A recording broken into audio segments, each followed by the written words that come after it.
ආයුබෝවන් මෙන්න තවත් උණුසුම් පුවතක්.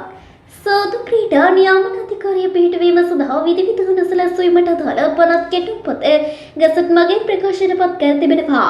මුදල් ක්‍රම සම්පාදනය සහ ආර්ථික සංවර්ධන අමාත්‍යවරයාගේ නියෝජන අදාළ ගැසට් නිවේදනය නිකුත් කර ඇති බවයි සඳහන් වන්නේ.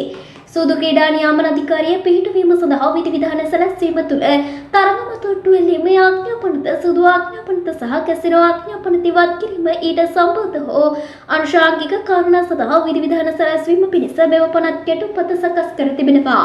අදාළ පනත් කෙටුම්පත පාර්ලිමේන්තුවට ඉදිරිපත් කර සම්මත කිරීමට අනතුරුව සෝදු ක්‍රීඩා නියාමන අධිකාරී පනත යනුවෙන් හඳුන්වා දීමට නියමිතයි.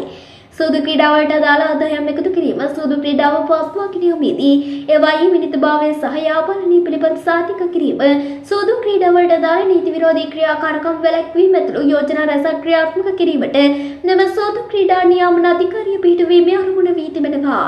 පසුගිය අප්‍රේල් 21 වන දින රැස් වූ අමාත්‍ය මණ්ඩලය මගින් ඊට අදාළ කැබිනට් අනුමැතියද හිමි වී තිබෙනවා. මෙවැනි උණුසුම් පුවත් ලදසනින් දැන ගැනීමට අපගේ YouTube channel එක subscribe කර බෙල් අයිකනය ක්‍රියාත්මක කරන්න. ඔබට සුබ දවසක්.